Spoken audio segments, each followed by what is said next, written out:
জয় মা চামুণ্ডা। 20 এপ্ৰিল 2025 ৰবিবাৰৰ বিষয়ে আমি ৰাশিফল ক'বলৈ ওলাইছোঁ। আজি হৈছে কৃষ্ণপক্ষৰ সপ্তমী তিথি আৰু আজি হৈছে বহাগ মাহৰ 6 তাৰিখ। আজি নক্ষত্ৰ থাকিব 11:48 পুৱালৈকে পূৰ্বাষাৰা আৰু তাৰ পিছত পৰিব উত্তৰাষাৰা নক্ষত্ৰ। আজি কৰণ থাকিব ক্ৰমৰূপে বৃষ্টিকৰণ আৰু বপকৰণ আৰু যোগ থাকিব সিদ্ধি যোগ। আজিৰ দিনটোত যিসকল শিশু জন্মগ্ৰহণ কৰিব তেওঁলোকৰ জন্ম ৰাশি বা চন্দ্ৰ ৰাশি 6:05 গধূলিলৈকে থাকিব ধনু ৰাশি আৰু তাৰ পিছত পৰিব মকৰ ৰাশি। ঋতু হৈছে গ্ৰীষ্ম ঋতু। অভিজিত মুহূৰ্তটো আজি আছে 11:54 পুৱাৰ পৰা 12:46 দুপৰীয়ালৈকে আৰু ৰাহুকালটো থাকিব 5:12 গধূলিৰ পৰা 6:49 গধূলিলৈকে। আজিৰ দিনটোত যিসকল কন্যা পুষ্পিতা হ'ব তেওঁলোকৰ 11:48 পুৱালৈকে প্ৰতি হীনা যোগ পৰিব আৰু তাৰ পিছত যিসকল তুলনি হ'ব তেওঁলোকৰ শুভগা যোগ পৰিব। এতিয়া আহকচোন আমি মেষৰ পৰা মীনলৈকে প্ৰত্যেকটো ৰাশিৰে ৰাশিৰ ফল জন্ম ৰাশি বা চন্দ্ৰ ৰাশিৰ আধাৰত নিৰ্ণয় কৰিম। প্ৰথমতে আহিব মেষৰ কাৰণে। মেষ ৰাশিয়ে আজি মানুহক প্ৰভাৱিত কৰিব পাৰিব নিজৰ সাকাৰাত্মক বিচাৰধাৰাৰ দ্বাৰা। নিজে যিমানে সাকাৰাত্মক হৈ থাকিব সিমানেই মানুহক আপোনালোকে ভাইব্ৰেট কৰিব পাৰিব। আৰ্থিক দিশটো আজি আপোনালোকৰ শুভ দেখুৱাইছে। ঘৰৰ দায়িত্ববোৰলৈ আপোনালোকে গুৰুত্ব দিব লাগিব। কাৰোবাক যদি কিবা প্ৰয়োজন হৈছে সেইবিলাকত আপোনালোকে গুৰুত্ব আৰোপ কৰিব লাগিব। কিবা আজি সুখবৰ প্ৰাপ্তি হ'ব পাৰে আৰু গোটেই পৰিয়ালটো সুখে সন্তোষে ভৰি পৰিব পাৰে। জীৱনসংগীৰ কিবা কামত আপোনালোকে বহুত সন্তুষ্ট হ'ব পাৰে। আজি ধৰক এনেকুৱা এটা কাম কৰিলে জীৱনসংগীয়ে যিটোক লৈ আপোনালোকে বৰ সন্তুষ্ট একদম অন্তৰ মনৰ পৰা সন্তুষ্টি লাভ কৰিব পাৰে। আপোনাৰ জীৱনটো সৰলতাৰে আপোনালোকে সঞ্চালিত কৰিবলৈ চেষ্টা কৰক। যিমানেই আপোনালোকে সৰল হৈ থাকিব সিমানেই আপোনালোকৰ জীৱনত শান্তি আৰু সমৃদ্ধি বনি থাকিব। আজি আপোনালোকৰ ইনে দিনটো ভালে দেখুৱাইছে। আজি আপোনালোকৰ ভাগ্যাংকটো হ'ব 8 নম্বৰ। এতিয়া আহকচোন আমি বৃষ ৰাশিৰ বিষয়ে আলোচনা কৰিম। বৃষৰ স্বাস্থ্যৰ ক্ষেত্ৰত আপোনালোকে নজৰ দিব লাগিব। ধনৰ ক্ষেত্ৰত আপোনালোকে কাৰো সহায় নোলোৱাকৈ কাম আজি সিদ্ধি হোৱাটো দেখা গৈছে। নিজৰ ওপৰত আপোনালোকে বিশ্বাস ৰাখিব লাগিব। প্ৰেমত আপোনালোকে স্বতন্ত্ৰতা আৰু বিবেকৰ দ্বাৰা কাম ল'ব লাগিব। সময়ৰ কাম আপোনালোকে সময়ত কৰিব লাগিব। সময় থাকিও আপোনালোকে কাম সময়টো ভাল কামত খটুৱাব আজিৰ দিনটোত নোৱাৰিব পাৰে। বৈবাহিকত আপোনালোকে বুদ্ধিমত্তাৰে খুব সাৱধানে কাম ল'ব লাগিব। কিবা যদি ক'ব লগা আছে সেইটো টেকনিকেলি আপোনালোকে ক'ব লাগিব। ব্যৱসায়ত আপোনালোকৰ আজি বহুত শুভ দেখুৱাইছে। ব্যৱসায়ক লৈ আপোনালোকে সন্তুষ্টি লাভ কৰিব পাৰিব। আজি আপোনালোকৰ ভাগ্যাংকটো হ'ব 7 নম্বৰ। এতিয়া আহকচোন আমি মিথুন ৰাশিৰ বিষয়ে আলোচনা কৰিম। মিথুন ৰাশিৰ কাৰণে আপোনালোকে আউটডোৰ এক্টিভিটি, আউটডোৰ গেম বা এনে খোজকঢ়াই হওক লাগিলে আপোনালোকে কৰিব লাগিব। আপোনালোকৰ স্বাস্থ্যটো ভালে ৰখাৰ কাৰণে আজি প্ৰচেষ্টা আপোনালোকে চলাব লাগিব। কাৰণ ফিজিকেল গতিবিধিৰ লগতে আপোনালোকৰ মেণ্টেল যিটো গতিবিধি সেইটো জড়িত যিহেতু হৈ থাকে আপোনালোকে সেইটোত গুৰুত্ব দিব লাগিব। আৰ্থিক হানিৰ সম্ভাৱনা আজি পুৱাৰ ভাগতে দেখা গৈছে আৰু সেই আৰ্থিক হানিয়ে আপোনালোকৰ গোটেই দিনটো বেয়া কৰিব পাৰে। আপোনালোকে আজি কাকো অন্তৰত আঘাত লগাকৈ জানি হওক নজনাকৈ হওক আপোনালোকে কথা নক'ব। পৰাপক্ষত তেনেকুৱা কাম নকৰিব। পৰিবাৰৰ লগত আপোনালোকে নিজকে ঢালিবলৈ চেষ্টা কৰক। পৰিবাৰৰ লগত আপোনালোকে যিমানে সংমিশ্ৰিত হ'বলৈ চেষ্টা কৰিব সিমানেই আপোনালোকৰ বোজাটো কমি আহিব। মানসিক চাপ অৱশ্যে আজিৰ দিনটোত থাকিব আপোনালোকৰ। প্ৰেমত আজি আপোনালোকৰ ভাল বেয়া সকলোবোৰ একাকাৰ হ'ব। জীৱনসংগীৰ লগত আপোনালোকে প্ৰকৃতিৰ আনন্দ উপভোগ আপোনালোকে কৰিব পাৰিব। ব্যৱসায়ৰ ক্ষেত্ৰত আজি বিশেষ ভাল বুলিব নোৱাৰি। আজি আপোনালোকে অকণমান ব্যৱসায় ক্ষেত্ৰত সাৱধান অৱশ্যে হ'ব লাগিব। আজি আপোনালোকৰ ভাগ্যাংকটো হ'ব 5 নম্বৰ। এতিয়া আহকচোন আমি কৰ্কট ৰাশিৰ কাৰণে আলোচনা কৰিম। কৰ্কট ৰাশিৰ কাৰণে আজি কি আছে চাওঁ আহকচোন। কৰ্কটে আজি কম সময়ত বেছি কাম কৰিবলৈ সক্ষম হ'ব। বিদেশৰ লগত যিসকলে জড়িত হৈ কাম কৰিছে তেওঁলোকৰ বাবে আজি শুভ দেখুৱাইছে। পৰিবাৰৰ মহত্ব আজি আপোনাৰ জীৱনত বাঢ়িব। প্ৰিয়জনৰ পৰা আজি আপোনালোকে উপহাৰ পোৱাৰ সম্ভাৱনা দেখা গৈছে। ভাই ভনীৰ লগত আজি মনোৰঞ্জনত আপোনালোকে টাইম ৱেষ্ট কৰিব পাৰে। গভীৰ আত্মীয়তাপূৰ্ণ কথা বা বাৰ্তালাপ আজি আপোনালোকৰ জীৱনসংগীৰ লগত হ'ব পাৰে। বন্ধুৰ পৰা অৱশ্যে আজি আপোনালোকৰ নিৰাশা থাকিব।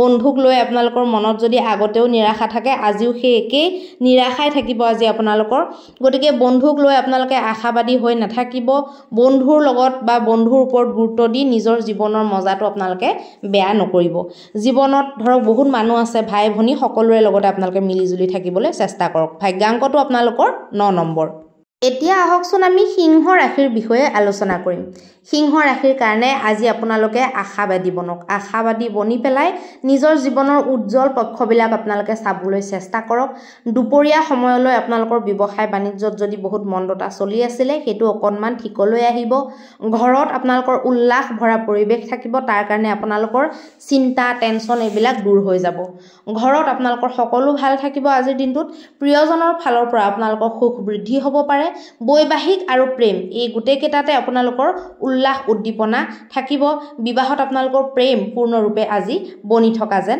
দেখা গৈছে আজি ওভাৰঅল আপোনালোকে নিজৰ ৰিলেশনশ্বিপ বিলাকৰ পৰা বৰ সন্তুষ্টি লাভ কৰিব পাৰিব বাকি আপোনালোকৰ ওভাৰঅল বেয়া বুলি ক'ব নোৱাৰি কিছুমান সৰু সুৰা প্ৰবলেম আহিলেও যদি ঘৰৰ ভিতৰৰ পৰিস্থিতিটো যদি শান্তি হৈ থাকে তেতিয়াহলে সেইবিলাক অসুবিধা নাই আজি আপোনালোকৰ ভাগ্যাংকটো হ'ব 7 নম্বৰ এতিয়া আহকচোন আমি কন্যা ৰাশিৰ বিষয়ে আলোচনা কৰিম কন্যা ৰাশিৰ আজি নিজৰ মন আৰু মগজু আপোনালোকে ঠাণ্ডা কৰি ৰখাটো দৰকাৰ হ'ব আজি কিছুমান আপোনালোকৰ সৰু সৰু বাধা জীৱনত দেখা পাব আপোনালোকে খঙত আপোনালোকে কন্ট্ৰোল ৰাখিব লাগিব নহলে বেছি প্ৰবলেম হ'ব দৌৰা দৌৰিকৈ কোনো ধৰণৰ আৰ্থিক সিদ্ধান্ত আজি আপোনালোকে নোলোৱাটো ভাল হ'ব তেতিয়াহলে আপোনালোকৰ বিশেষ ক্ষতি হ'ব পাৰে সুখৰ খবৰ আপোনালোকে অৱশ্যে পাব পাৰে কোনোবা পৰিয়ালৰ পৰা বা যিকোনো বন্ধু বৰ্গৰ পৰা হ'ব পাৰে প্ৰেমত আপোনালোকৰ উত্তম দিন দেখাইছে আজি আপোনালোকে সময় নষ্ট নকৰিব বৈবাহিক জীৱনৰ ক্ষেত্ৰত আজি বহুত বিশেষ একো খাস নাই দেখুৱা বৈবাহিক জীৱনৰ ক্ষেত্ৰত আপোনালোকৰ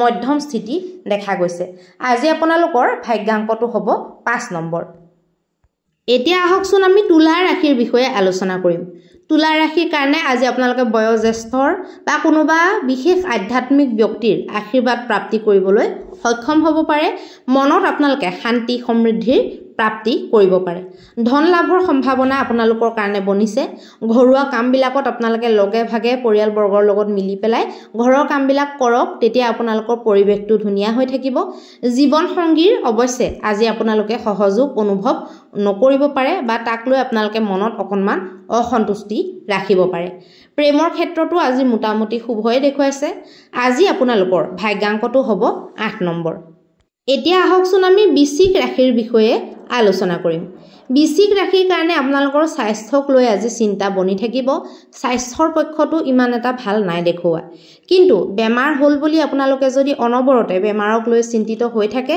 তেতিয়াহলে হেতুৱে এটা এক নতুন বেমাৰৰ সৃষ্টি কৰে আৰু বেমাৰৰ দৰবেও কামত নিদিয়ে আৰু বেমাৰটো ঠিক হ'বলৈ তাত বাধাৰ উৎপন্ন কৰে গতিকে বেমাৰক লৈ বেছি চিন্তা কৰি নাথাকিব পজিটিভ ভাইব আপোনালোকে মানুহক দিবলৈ চেষ্টা কৰক আৰু নিজেও আপোনালোকে ল'বলৈ চেষ্টা কৰক দিব লগা পইচা আজি আপোনালোকে ঘূৰাই দি দিয়ক দিব লগা আজি হ'ব পাৰে আৰু দিয়াটো আপোনালোকৰ কাৰণে ভাল হ'ব জীৱন সংগীৰ লগত আপোনালোকৰ হৈ থকা সমস্যাবিলাকৰ আজি সুধৰণি আপোনালোকে দেখা পাব পাৰে বহুত দিনৰ ডাৱৰীয়া বতৰৰ পিছত আজি অকণমান আপোনালোকে বৈবাহিক জীৱনত ৰ'দৰ বতৰ যেন অনুভৱ কৰিব পাৰে আজি আপোনালোকৰ ভাগ্যাংকটো হ'ব 1 নম্বৰ এতিয়া আহকচোন আমি ধনু ৰাশিৰ বিষয়ে আলোচনা কৰিম ধনু ৰাশিৰ কাৰণে আজি মনোৰঞ্জনৰ বাবে ফুৰা চকাৰ বাবে বিভিন্ন ধৰণৰ তীৰ্থস্থান ভ্ৰমণ কৰাৰ বাবে বহুত ভাল সময় পইচাৰ হানি অৱশ্যে আজি হ'ব পাৰে দৌৰা দৌৰিত কৰবাত যাওঁতে হয়তো আপোনালোকৰ পৰা হেৰাবও পাৰে বা কাৰবাক এনেকুৱা মানুহক আপোনালোকে দি দিলে যাৰ পৰা নেকি আপোনালোকে পইচাটো ঘূৰাই নাপাব পাৰে গতিকে পইচাৰ ডিসিশন বিলাকত আজি আপোনালোকে সাৱধান হ'ব লাগিব মাতা পিতাৰ লগত আজি যদি কিবা গুৰুত্বপূৰ্ণ কথা ডিসকাস কৰিব লগা আছে তাৰ কাৰণে আজি বহুত ভাল দিন আপোনালোকে নিজৰ মনৰ কথাবিলাক মাক দেউতাকক কোৱাটো ভাল হ'ব প্ৰেমৰ ক্ষেত্ৰত আজি আপোনালোকৰ শুভ দেখুৱাইছে আকৰ্ষণ শক্তি আজি বৃদ্ধি হোৱা যেন দেখা গৈছে বৈবাহিক জীৱনৰ ক্ষেত্ৰতো নতুনত্ব আহিব বৈবাহিক ৰস বৃদ্ধি হোৱা যেন দেখা গৈছে আজি আপোনালোকৰ ভাগ্যাংকটো হ'ব 7 নম্বৰ এতিয়া আহকচোন আমি মকৰ ৰাশিৰ বিষয়ে আলোচনা কৰিম। মকৰ ৰাশিৰ যিসকল গৰ্ভৱতী মহিলা আছে তেওঁলোকৰ কাৰণে সাৱধান বাণী। তেওঁলোকে চলা ফুৰা কৰোঁতে কিবা কাম কৰোঁতে সাৱধান হ'ব। অকণমান আজি আপোনালোকৰ গৰ্ভৰ ক্ষতি দেখা গৈছে। ধনৰ হানি আজি আপোনালোকৰ কাৰণে দেখাইছে। গতিকে লেনদেনৰ ক্ষেত্ৰত আপোনালোকে বিশেষ সাৱধান হ'ব লাগিব। সময় নষ্ট আজিৰ দিনটোত আপোনালোকে নকৰাটো ভাল হ'ব। জীৱনসংগীৰ লগত আজি আপোনালোকৰ সম্পৰ্ক ভাল দেখা গৈছে। জীৱনসংগীয়ে আজি কিবা আপোনাক উপহাৰো দিব পাৰে। ঘৰৰ সমস্যাবিলাকৰ ওপৰত আপোনালোকে ভালকৈ ডিছকাশ্যন কৰিব পাৰে। আজি আপোনালোকৰ প্ৰেম সম্পৰ্কৰ ক্ষেত্ৰতো সন্তুষ্টি দেখা গৈছে। প্ৰেমক লৈ বা প্ৰেমৰ যিটো আপোনালোকৰ ৰিলেশ্যন সেইটোক লৈ আপোনালোকে চিন্তা কৰিব নালাগে। তৃতীয় ব্যক্তিৰ কথা আজি আপোনালোকে নুশুনাটো ভাল হ'ব। আপোনালোকে পজিটিভ হৈ থকাটো ভাল হ'ব। আজি আপোনালোকৰ ভাগ্যাংকটো হ'ব 7 নম্বৰ। এতিয়া আহকচোন আমি কুম্ভ ৰাশিৰ বিষয়ে আলোচনা কৰিম। আজি আপোনালোকে নিজকে ঊৰ্জাবান অনুভৱ কৰিব। আপোনালোকৰ ঊৰ্জাবোৰ আজি ভাল ভাল কামত লগাবলৈ চেষ্টা কৰক। আজি যদি আপোনালোকে নিজৰ ঊৰ্জা কাৰোবাৰ সহায়ৰ কাৰণে লগায়, সামাজিক কিবা কামৰ কাৰণে লগায়, মানে ছ'চিয়েল ৱৰ্কৰ কাৰণে লগায়, আপোনালোকৰ খুব ভাল হ'ব। আজি আপোনালোকে এক্টিভ থাকিব। এক্টিভ দেখা গৈছে।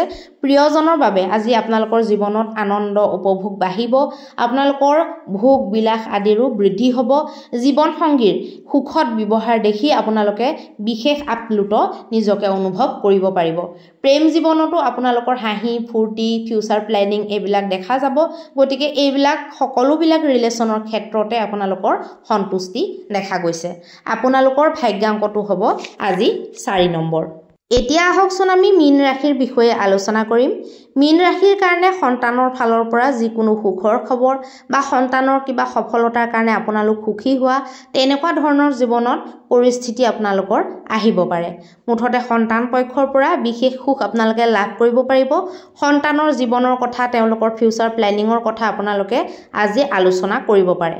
ছেভিংছ আপোনালোকে আজি যদি কৰিম বুলি ভাবিছিলে তেতিয়াহ'লে কৰিব পাৰিব। ধনৰ দিশটো আপোনালোকৰ আজি ভাল দেখুৱাইছে। ওচৰ চুবুৰীয়াৰ লগত কিন্তু আজি আপোনালোকৰ বিবাদ হোৱাৰ সম্ভাৱনা দেখা গৈছে। গতিকে ওচৰ চুবুৰীয়াই যদি কিবা কয় যাতে কাজিয়ালৈ পৰিৱৰ্তিত নহয় অকণমান ধ্যান দিব লাগিব। আজি আপোনালোকে কাপোৰ কানি কিনাৰ সম্ভাৱনা আছে বজাৰলৈ গ'লে। আৰু বৈবাহিক জীৱনৰ ক্ষেত্ৰতো আজি আনন্দপূৰ্ণ দিন দেখা গৈছে। আজি আপোনালোকৰ ভাগ্যাংকটো হ'ব 2 নম্বৰ। এতিয়া আহকচোন আমি জন্ম কুণ্ডলীৰ লগত জড়িত বা জন্মকুষ্ঠিৰ লগত জড়িত বিশেষ সূত্ৰটো আপোনালোকলৈ আগবঢ়াওঁ। যদি জন্মকুণ্ডলীত ধনস্থানত বা অষ্টম স্থানত যদি ৰাহু আৰু শুক্ৰ একেলগে বহি থাকে বা একাদশ স্থানতো যদি বহি থাকে, বিশেষকৈ ধনস্থানত আৰু অষ্টমত যদি ৰাহু আৰু শুক্ৰ বহি থাকে, তেতিয়াহ'লে তাৰ দশা অন্তৰ্দশাত যদি লগ্নেশ আদি বলৱান হৈ থাকে, চন্দ্ৰমা যদি বলৱান হৈ থাকে, অত্যন্ত ধন আৰু সম্পত্তি লাভ হয়। আকস্মিক ধন বহুত বেছিকৈ লাভ হয় এনেকুৱা মানুহৰ। আৰু সম্পত্তিও তেওঁলোকে বহু ঠাইত কৰিবলৈ সক্ষম হয়। ধনক লৈ তেওঁলোকে একো টেনশ্যন ল'ব নালাগে। খালি তেওঁলোকে অকণমান চৰিত্ৰৰ দিশটোত অকণমান বল দিব লাগে। চাৰিত্ৰিক দিশটোত অকণমান তেওঁলোকে সংযম কৰিব লাগে। অংকুশ লগাই পেলাই চলিব লাগে। চৰিত্ৰটো যদি ভাল ৰাখে তেতিয়াহ'লে তেওঁলোকে বহু ধৰণৰ ধন সম্পত্তি উপভোগ কৰিব পাৰে। এতিয়া আহকচোন আজিৰ মহা উপায়টো আপোনালোকলৈ কৈ দিওঁ। মহা উপায়ত আজি আপোনালোকে কি কৰিব? আজি আপোনালোকে হনুমান মন্দিৰ বা যিকোনো দুৰ্গা দেৱী বা কালী মাৰ মন্দিৰত 21 পাহ যদি ৰঙা জবা ফুল বা ৰঙা জবা ফুল যদি কিবা কাৰণত যদি নাপায় তেতিয়াহ'লে গুলপীয়া জবা ফুলো যদি আপোনালোকে অৰ্পণ কৰে তেতিয়াহ'লে আপোনালোকে অত্যন্ত শুভ ফল লাভ কৰিব পাৰিব। লগতে আপোনালোকে বুনিয়াৰ লাডু যে পায়, বুনিয়াৰ লাডু আপোনালোকে 5টা অৰ্পণ কৰিব। এই নিয়মটো আপোনালোকে যদি ৰাতিপুৱা 10 বজাৰ ভিতৰত কৰি লয় তেতিয়াহ'লে গোটেই দিনটোৰ কাৰণে আপোনালোকে শুভতা লাভ কৰিব পাৰিব। ধন্যবাদ।